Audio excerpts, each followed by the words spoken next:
Demokrasi menurut pandangan Islam, bentuk pemerintahan Islam adalah pemerintahan yang merujuk kepada syariat.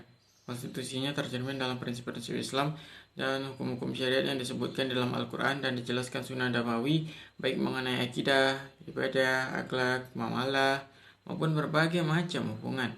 Oleh karena itu, hukum yang berlaku harus selalu bersumber dan merujuk kepada hukum yang telah ditetapkan oleh Allah Subhanahu wa taala. Kemudian, pemerintahan dipimpin oleh seorang ulil amri yang dipilih oleh rakyat untuk menjalankan tugas-tugas kepemerintahan guna terciptanya kondisi masyarakat yang sehat, moral dan fisik serta sejahtera. Prinsip demokrasi dalam Islam telah disebutkan di berbagai ayat Al-Quran. Prinsip ini bahkan telah dilaksanakan selama masa pemerintahan Khulafaur Rasyidin. Realitas dan prinsip demokrasi dalam Islam sudah dipraktikkan sejak zaman Nabi Muhammad SAW. Tapi setelah itu, prinsip ini tidak diteruskan di sebagian negara Islam.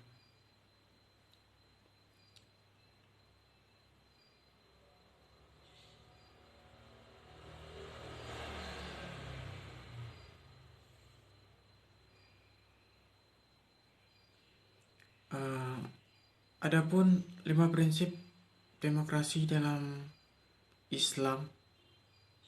Yang pertama itu musyawarah atau asyura. Prinsip ini menjelaskan cara pengambilan keputusan berdasarkan kesepakatan bersama dengan mengutamakan kepentingan umum daripada pribadi atau golongan. Asyura dijelaskan dalam ayat Surah Ali Imran ayat 159 yang berbunyi Bismillahirrahmanirrahim wasyawirhum fil amr. Artinya, dan bermusyawarahlah dengan mereka dalam urusan itu. Kedua juga terdapat di surah Asyura ayat 38. Yang mana bunyinya ialah وَالَّذِينَ اسْتَجَابُوا لِرَبِّهِمْ وَأَقَامُوا الصَّلَاةَ وَأَمْرُهُمْ شُورَى بَيْنَهُمْ وَمِمَّا رَزَقْنَاهُمْ يُنْفِقُونَ. Artinya, dan bagi orang-orang yang menerima atau mematuhi seruan Tuhannya dan mendirikan sholat, sedang urusan mereka diputuskan dengan musyawarat antara mereka dan mereka menafkahkan sebagian dari rezeki yang kami berikan kepada mereka. Yang kedua, adil atau artinya adalah penegakan hukum di berbagai sektor kehidupan sehingga berjalan adil dan bijaksana bagi semua orang. Ayat Al-Quran menjelaskan prinsip ini terdapat dalam surah Al-Maidah ayat 8 yang bunyinya i'dilu huwa aqrabu littaqwa wattaqullaha innallaha kabirum bima ta'malun. Artinya, berlaku adillah karena adil itu lebih dekat kepada takwa dan bertakwalah kepada Allah. Sesungguhnya Allah Maha mengetahui apa yang kamu kerjakan. Juga terdapat di surah Asyura ayat 15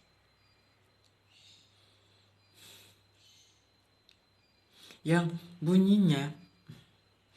bunyinya adalah wa qul amantu bima anzalallahu min kitab wa umirtu li'adila bainakum Allahu rabbuna wa rabbukum lana amaluna wa lakum amalukum la hujjata bainana wa bainakum Allahu yajma'u bainana wa ilaihil nasir. Artinya, aku beriman kepada semua kitab yang diturunkan Allah dan aku diperintahkan supaya berlaku adil di antara kamu.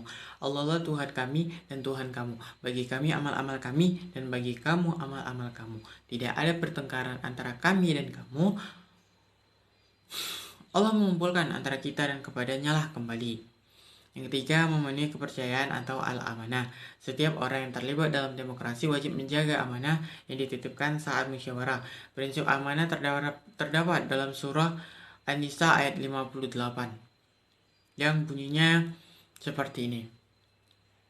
Innallaha ya'murukum an tu'adul amanati ila ahliha wa iza hakamtum bainan nasi an tahkumu bil 'adl. Artinya, sesungguhnya Allah menyuruh kamu menyampaikan amanat kepada yang berhak menerimanya dan menyuruh kamu apabila menetapkan hukum di antara manusia supaya kamu menetapkan dengan adil.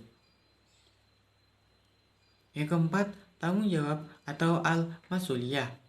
Setiap muslim wajib menyadari jabatan dan kekuasaan adalah amanah yang harus dilaksanakan Mereka yang dititipi amanah wajib bertanggung jawab di depan Allah Subhanahu wa taala, dan yang mempercayakannya Nabi Shallallahu alaihi wasallam telah mengingatkan prinsip tanggung jawab dalam hadisnya.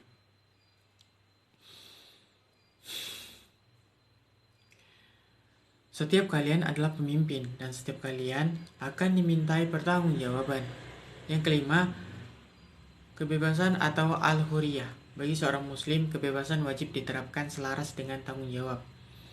Jangan sampai kebebasan dilakukan tanpa kendali hingga merugikan lingkungan sekitar. Berikut ayat yang mengingatkan seputar kebebasan dalam demokrasi. Surah Ali Imran ayat 104. Ayat ini menjelaskan kebebasan memberi kritik dan saran. Yang bunyinya ialah seperti ini.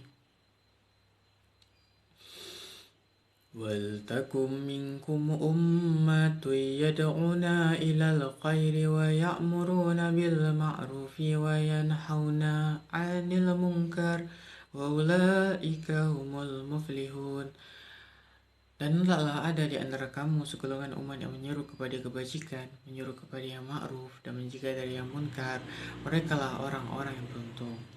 Juga terdapat di surah An-Nisa ayat 59 yang Allah berfirman mengingatkan kebebasan berpendapat. Bunyinya itu seperti ini.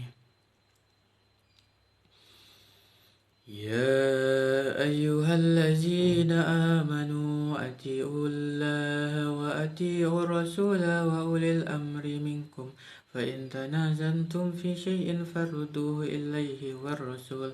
Artinya, hai orang-orang yang beriman, taatilah Allah dan taatilah Rasul dan ulil amri di antara kamu. Kemudian jika kamu berlainan pendapat tentang sesuatu, maka kembalikanlah ia kepada Allah dan Rasulnya dan Rasul atau sunnahnya.